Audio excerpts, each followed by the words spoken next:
Alright guys, it's finally time, the Doom, the Dark Ages review. After completing the entirety of the game, I'm finally here to give you guys my thoughts on it.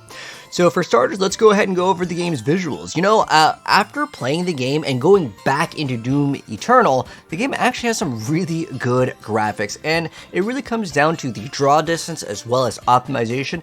In terms of the game's visuals, I gotta give it the current gen PS5 or a 5090 kind of era here.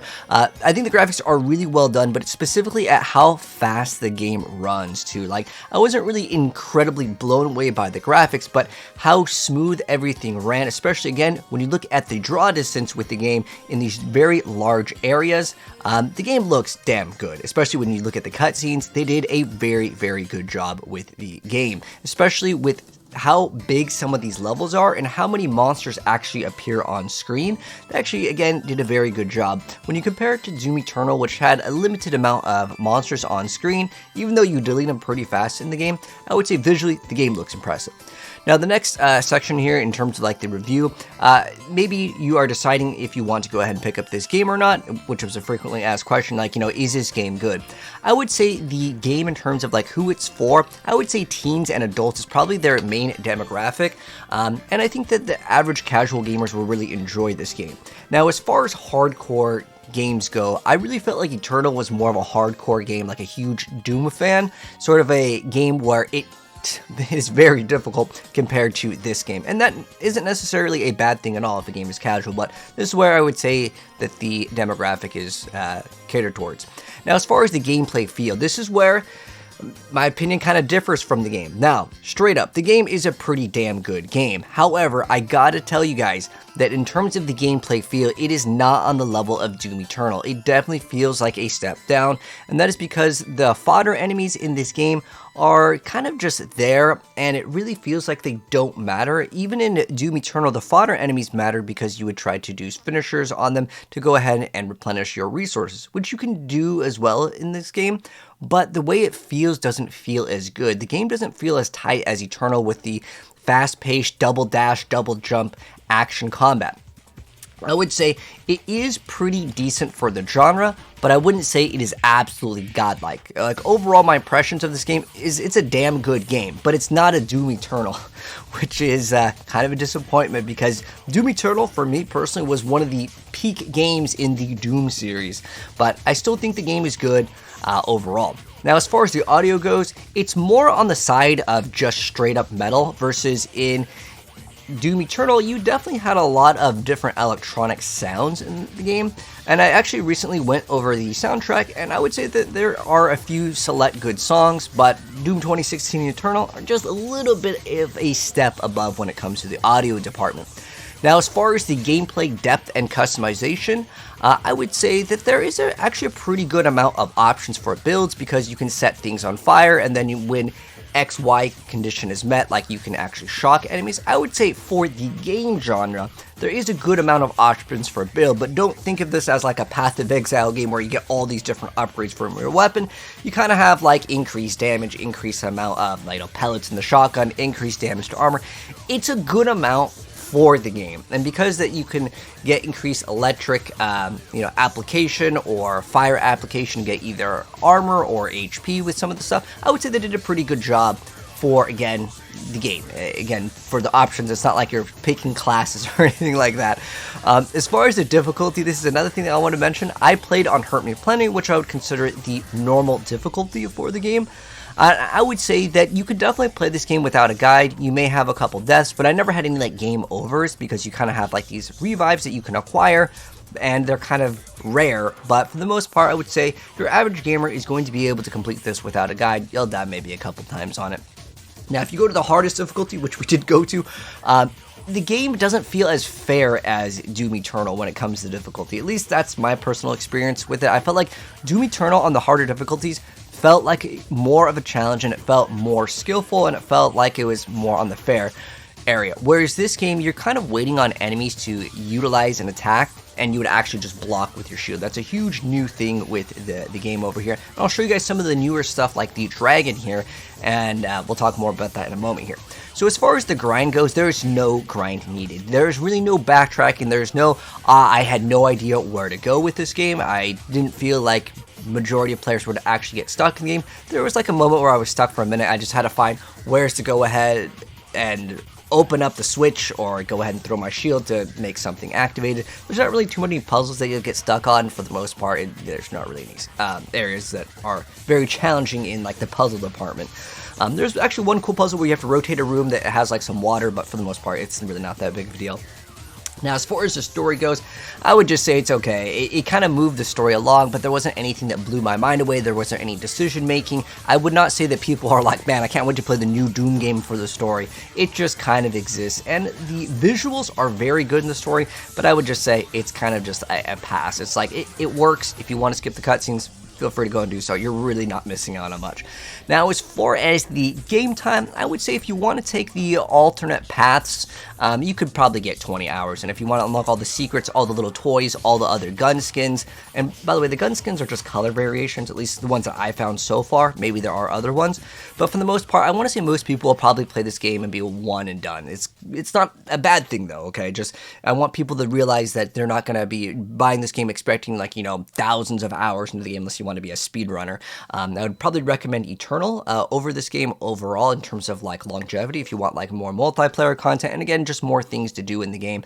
I felt like in general, Eternal feels more like a boomer shooter, whereas this game, it definitely feels a lot more modern. It's a lot more beginner friendly. You don't really get lost. There's not too much exploration unless you want to unlock all the collectibles for the game. Now, as far as the price goes, straight up, I paid for the $100 edition so I can play the game early for you guys, but technically I also had like credit on my account, so I just kind of got it for free in a sense. But I would say, is it worth the max price tag? I would say that it is definitely worth it. I didn't feel cheated out when I actually, you know, played the game at all, but just as a heads up, it is a short game. It's a one-time kind of a playthrough for majority of players, unless of course you want to try to play on the harder difficulties and collect everything. So for people that want that longevity, it might be better as a rent, or, you know, if you have like Game Pass, just go ahead and play it on there and enjoy your time, and then, you know, you can move on to another game. But as far as bugs go, this is where I gotta give them massive credit. Every single new game that comes out, I just expect day one things to not work, servers to be broken. I had zero, and I actually mean zero crashes, zero problems with the game overall. So I gotta give them a big round of applause. Now, where would I rank this game? Now, I first got super disappointed when I heard that they were announcing this game, and they're like, we're gonna remove the mobility, the double jump, the dashing. I'm like, why would you ever tell your players this is crazy? And after kind of playing the game with this whole like ability to kind of react and parry your opponent's attacks, it felt kind of good, but I still went back and played Eternal to make sure that I wasn't crazy when I was thinking that like this game, compared to Eternal, the game felt very mid. I want to show you guys the newer content here, because when I heard that they were removing like the glory kills for the most part, like in terms of like the gameplay loop, because you do have glory kills, but like the way it works in Eternal is basically you need to utilize it to survive. Right, but I want to show you guys the new content that you would get excited about, because when I heard that they were adding this dragon to the game, I was like, oh my gosh, I'm so excited. Look at the dragon gameplay, man. Now, there is some cool like finisher that the dragon will do, or shoot fire down the neck or something, but this gameplay is incredibly weak, and I think that it's kind of the weakest part of the game is this and the mech that you actually have access to, which were kind of supposed to be highlights. Basically, you move up, down, left, right, you kind of dodge something, and you kind of just hold down your mouse button. It is very disappointing to say the least here, because I just wanted some more depth. I wanted to upgrade this dragon, I wanted to kind of fly around, and you can fly around and then jump down, but for the most part, it is just kind of to progress, and it's relatively short, and they probably did that on purpose, which is a good thing, because I promise you guys, if you're like huge Doom fans, especially if you're like a Doom Eternal fan like myself, I was just like, I really could care less for specifically these moments in the game where you're just kind of just shooting stuff. I think they could have done a little bit more variety. They did try with this whole like dodge mechanic where what you do is you go to a specific like area, then you hold your right click and you just kind of shoot this thing, and then you have to move again left, right, up, down, and then it dodges, and then you get some additional damage. That's basically the gameplay loop with the dragon, which again I was super hyped up about when I was like, oh my gosh, we get to ride a dragon. Now there is another thing that you have in the game, which is the mech, that I want to show you guys as well, which I have a little timestamp over here. But you do get the ability to get in this mech, and I was super excited about this as well. I'm like, dude, you get to drive this giant mech and the dragon? I can forgo the speed and the jumping and like the mantling that you had in Eternal for like the fun factor. But again, this is basically the dragon gameplay almost again, because all you're doing is just dodging out of the way to kind of facilitate like a bonus damage, then you can kind of progress in the game. But there's not much of this in the game. It's not so bad where like I hated to the point where like I don't want to play the game, but it was just like an area where I'm like, it was really exciting the first time, but after you play it for 5 minutes, you've seen basically everything. You just hit the monster until the bar builds up. If you get hit, it kind of resets the bar, but then you do a little finisher and it kills the monster, sometimes in a cooler way than others, but for the most part, it's not something where I would say most players are like, oh my gosh, I just want mech gameplay the whole time. They could have made the mech a lot cooler and a lot faster and maybe did a little bit more, but again, it's just that you're building up this meter and you do kind of feel powerful, but again, the feeling of this mech is like 2 minutes and then you're done, and you've basically seen a majority of the content here. But I want to go into more gameplay. Now, I do want to show off some of like the boss battles, even though this is kind of towards the end of the gameplay. I'm not going to really try to spoil anything. I mean, you kind of expect this anyways for like the boss battles. There's not that many boss battles in the game, just as a heads up. If you want to see like tons of different unique bosses, there are some cool bosses, and again, I'm not going to spoil this, so I won't show you that. But like you're kind of expected to fight that enemy, so I didn't really spoil anything there.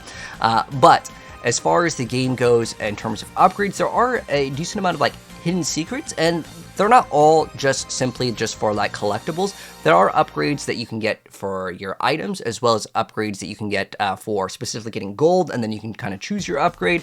But there is a little bit of variety to the monsters in terms of the gameplay.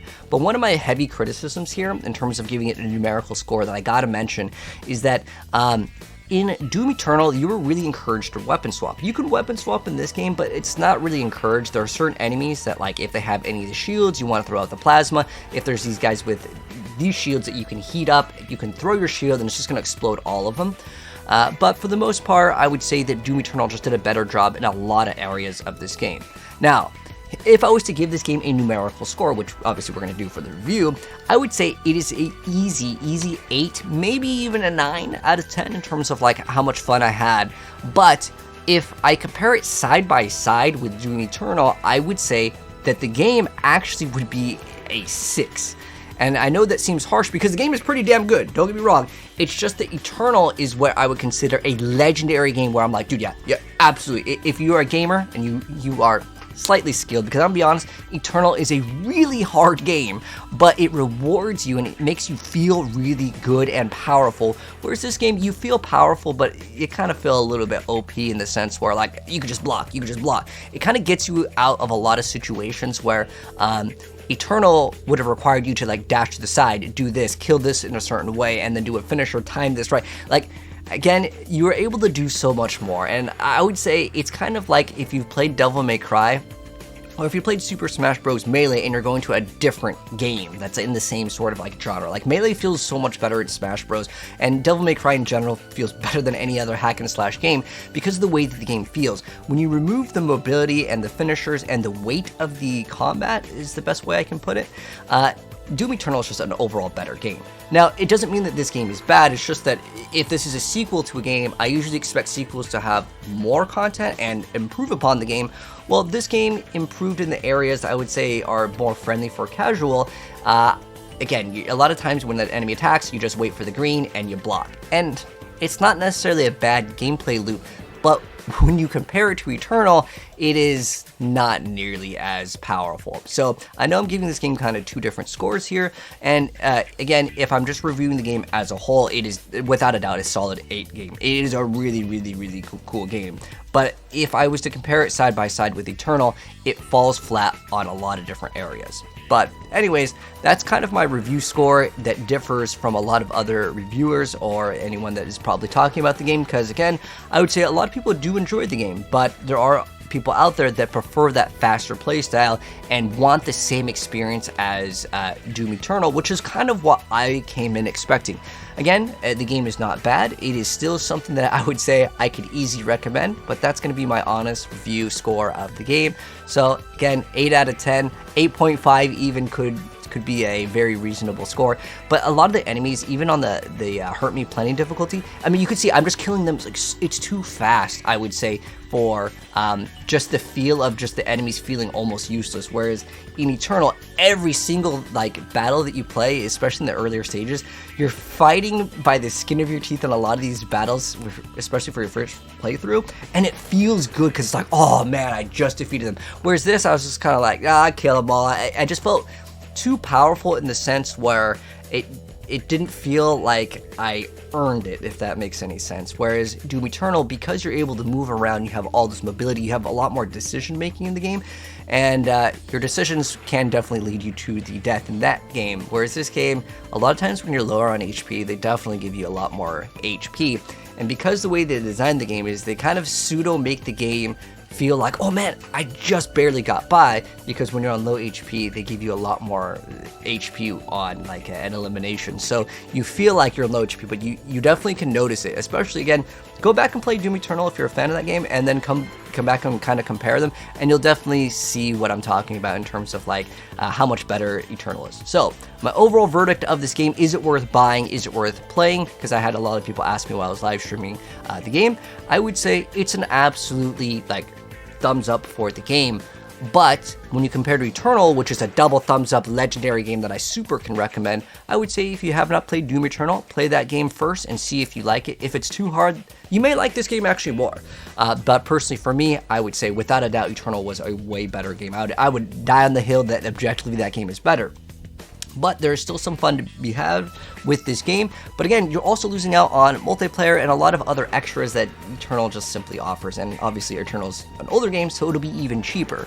But overall, I liked the game. It was a cool game. It was a cool experience. If you guys haven't checked out my playthrough, feel free to go ahead and check it out. And you guys can see my reactions to, just playing the game for the first time and basically going through it and having a blast. I think one thing that would have been really cool is adding a little bit more exploration. That's another thing we're doing. Eternal, again, just did better. And I don't want to make this video totally just like, hey guys, Doom Eternal is a better game, go buy that game. But that's honestly how I felt with it. But you guys can let me know your thoughts on the game down below, or if you've seen the gameplay, let me know your thoughts. Anyways, that's gonna wrap things up. If you guys enjoyed the video and you're new here, hit subscribe, turn the bell if you guys want to see more, and I am signing out.